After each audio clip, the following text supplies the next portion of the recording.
Black Methodists for Church Renewal is one of the 5 racial ethnic caucuses that is recognized by the United Methodist Church.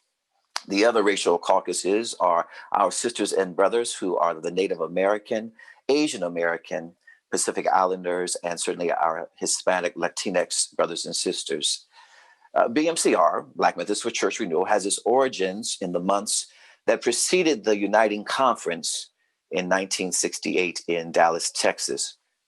Black Methodists had been gathering to consider their hopes and dreams and concerns, as well as fears, of this new faith tradition that they were being to be an integral part of and a partner in its future.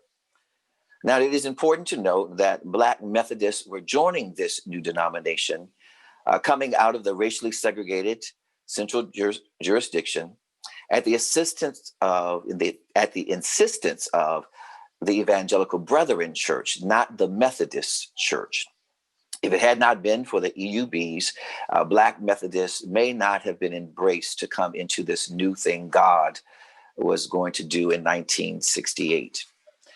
So it was in 1967, Black Methodists were beginning to meet, to organize, to strategize about their future contributions, and to anticipate the outcomes of this merger, the Uniting Conference.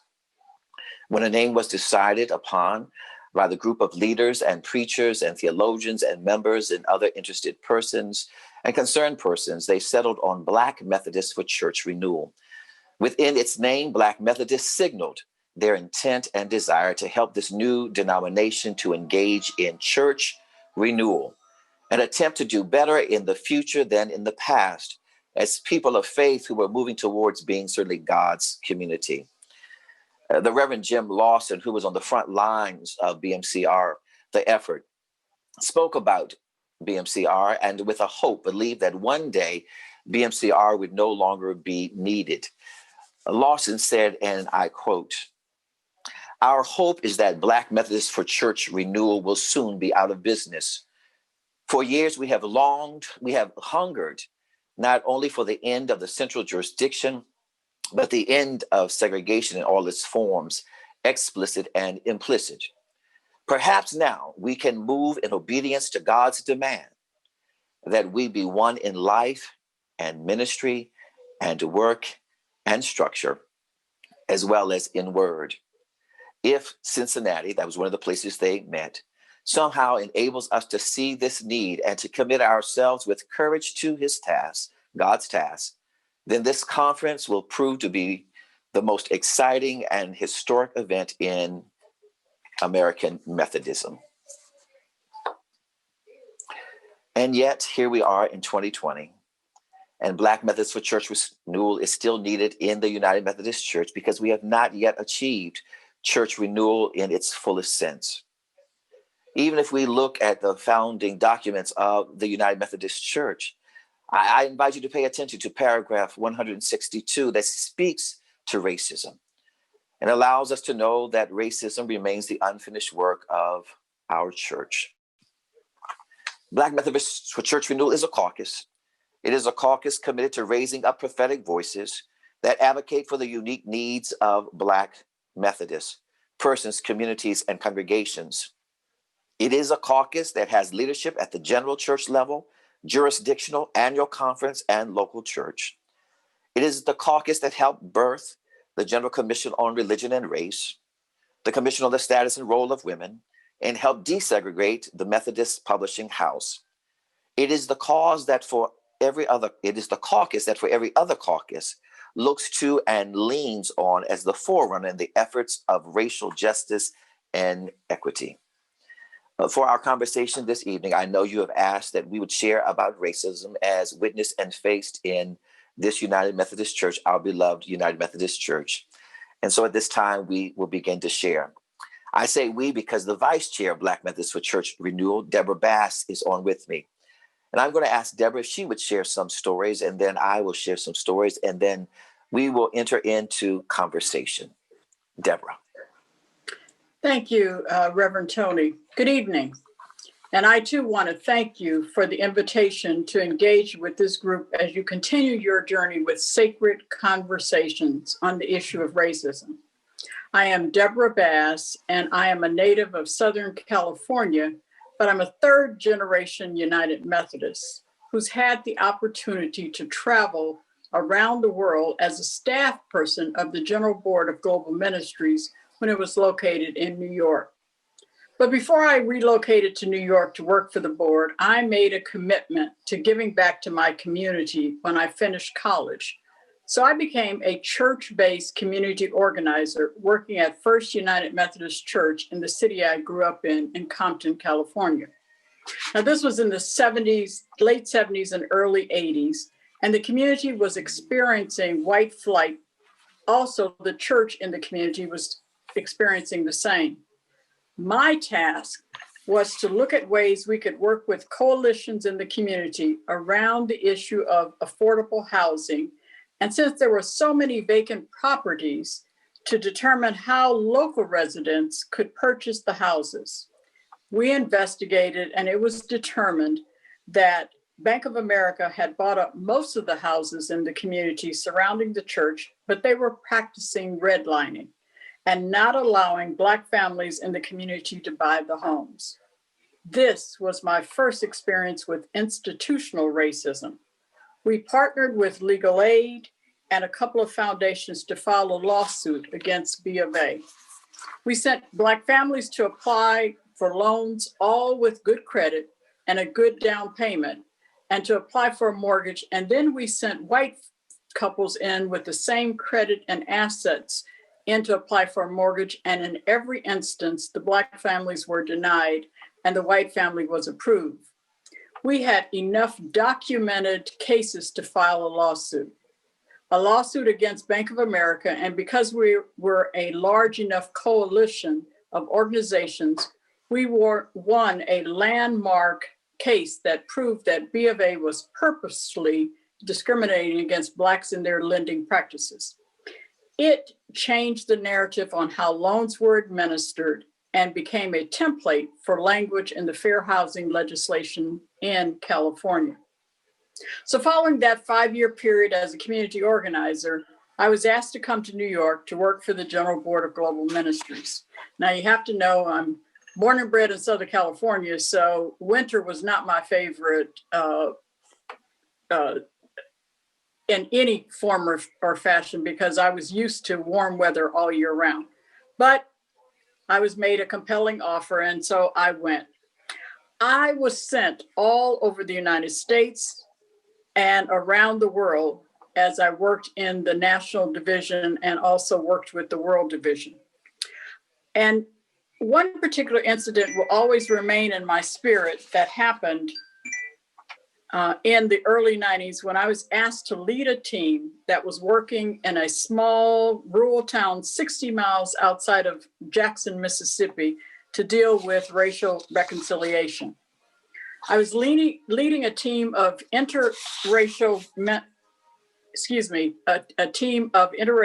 members who were from Mississippi and from the Board of Global Ministries.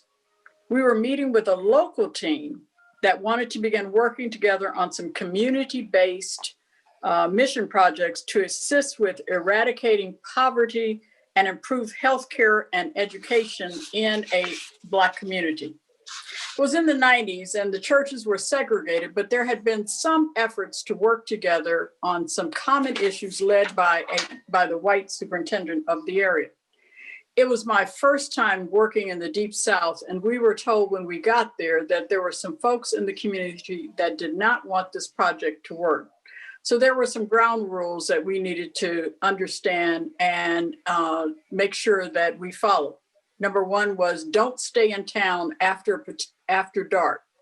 Don't go to the small country stores that were located in a particular part of the city, and do not visit some of the remaining working plantations.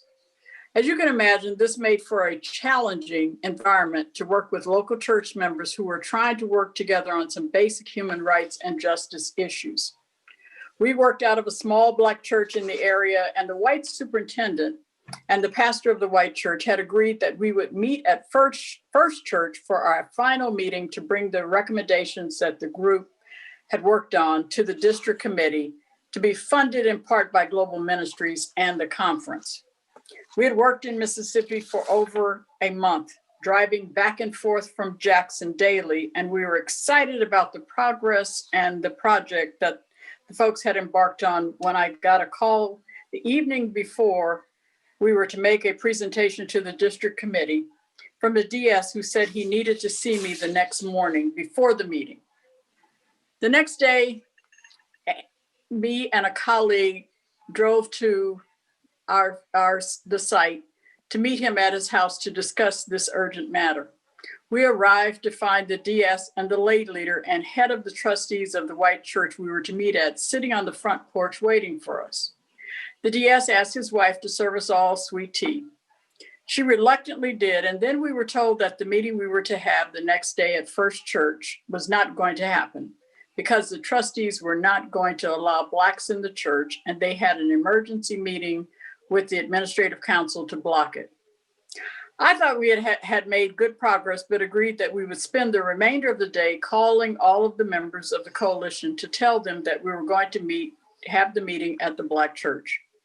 I was disappointed, but I realized that change in race relations takes time. And although the whites and Blacks in the coalition were ready to make changes in how they work together, it was going to take more time of them working together and building relationships with one another for them to develop trust.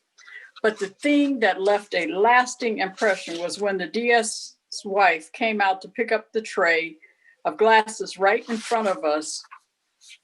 She picked up our glasses with gloves on and said to us that they were going in the trash. Much to the chagrin of her husband and the other men sitting on the porch, he apologized profusely, but it helped me to understand that some feelings run very, very deep. My last story I will share with you is about a team I was leading in Mozambique in Africa. When you visit mission sites in other countries, no matter how poorly the conditions seem to us from the Western Hemisphere, our partners in mission welcome us with open arms and give their guests the best that they have to offer. Now, during orientation, and we spent 3 days in the States on orientation, and then when we got to Africa, we spent another whole day in orientation to try to help folks acclimate to where they were and what to expect when we went out into the rural areas.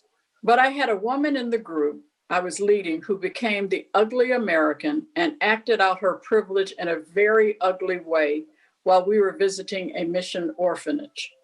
She asked inappropriate questions, belittled the orphanage conditions and its staff, talked loudly over the Portuguese translator. She refused to eat with us and proceeded to say that she felt that the place was not clean enough for her to eat anything very loudly. I pulled her aside and reminded her of our orientation and role playing and asked her not to continue expressing her opinion and being the ugly American. She told me because I was the N-word, whose ancestors had come from Africa, I was probably used to conditions like we were seeing on the trip. And when I picked my tongue up off the floor, I told her that this mission trip was probably not appropriate for her, and that when we got back to the hotel, I would arrange for her to return home. Some of her colleagues heard the exchange and had a meeting with her and told her that she was showing her privilege and that she was missing the point of the mission encounter of the trip. She came to my room with a part of the team that confronted her and apologized for her words to me and for acting out and asked me not to send her home. I was tempted not to accept the apology, but I did. And with the continued prompting of the team member, she behaved the rest of the trip. Some years later, and I believe it was at General Conference, we saw each other and she apologized again for using the N-word and behaving so badly in that setting. She came to me and said that, you know, I've learned a lot since those years when I went to Mozambique, and I hope you will understand that I have changed. Tony? Thank you, Debra. Just briefly, I want to share one or two stories, and then we'll certainly engage in the conversation, question and answers. Um, uh, I want to bring this understanding of racism even closer in time. Prior to becoming the assistant to Bishop Latrell Miller Easterling, I served as the director of what we called Vibrant Communities. It is our Office of Congregational Development. And I want to share with you that when I arrived to this position, I asked each district superintendent that I might have a day on the district to ride with them and to tour their districts, that I might be able to see the places where there was population growth and places where we might consider planting churches, or some places where we needed to consider what revitalization would look like. Understand, I held that position from 2014 to 2017. One of the district superintendents, while we were out spending a day together, had to remind me as we were driving through a particular town. He said, "Now, let me tell you, Tony, is that this town, you will need to be out of it before dark. You need to always know that. You need to understand that you will need to be outside of this town before evening would fall." And to be a member of the Baltimore-Washington Conference in certainly the Northeast jurisdiction, where often the Baltimore-Washington Conference is looked at as one of our diverse, inclusive conferences, to have to realize that just a few years ago, I was still having to face, as an African-American male, the reality that there are places where I'm not safe, I'm not wanted, I am not invited to be, certainly after dark. So I share that with you. And then also recently, as an extended cabinet, we've been doing some work around understanding racism and privilege. And I was engaged in conversation with one of my colleagues, and he was sharing a recent story of how he and one of our conference staff recently had visited a town. They'd gone to a town because they were there to do some preliminary work around a church closure. So the colleague who I'm engaging with is Caucasian. The staff person who had gone with him was an African-American male. They had gone into this town. They had visited the church that was seeking to close. They met on the grounds. After that, before they were going to meet with the church leadership, they had some time to walk the town. They had lunch in the town, had set out, letting time just pass before they were meeting with the church leaders in the church. My colleague shared with me that when they arrived at the church and sat down for the meeting, those church folk who had come began to share that they had known that they had been in town. They had known the spots they had visited. They knew where they had had lunch. I just invite you to think about that and to think about, what does that mean? That I suspect that the African-American in the company of the Caucasian became the one who was being watched, and that we still have towns where persons are watching and calling and reporting on people of color, to the point that the church folk could arrive to a meeting and share all of that with these two from the conference who had come in, certainly to do our conference work. Last thing I share with you is a conversation that Debra and I were part of last week. We were sitting in the meeting of the Inter-Ethnic Strategic Development Group. It is a group that has representation from all 5 racial ethnic caucuses, as well as leadership from the national plans of caucuses at the general church level. And it broke my heart to hear one of the caucuses having to share that as we look to the future of the United Methodist Church and all that looms out there, and that despite our acts of repentance and despite our desires, they do not believe that in the future that there's a place for these siblings to move forward, because there's not enough evidence that we have moved forward significantly. We have not made great strides enough. And that broke my heart, that we would actually have siblings, brothers and sisters of a caucus, people of color, of a racial ethnic caucus, that feel in 2020 that this United Methodist Church, birthed in 1968, with a promise that it was going to do all it could to eradicate and work on racism, don't find a place at the table and might actually be considering leaving the table. And so I just share those stories with you. And again, Deborah and I thank you for the opportunity to be with you this evening and for the opportunities for us to engage in conversation. We are grateful for the work that you're doing, and we pray for what you're doing, that it's going to yield many, many blessings, that God's kingdom certainly may come fully here on earth as it is in heaven. So we turn ourselves back into the hands of our host, and we stand ready to engage in any questions that may be asked or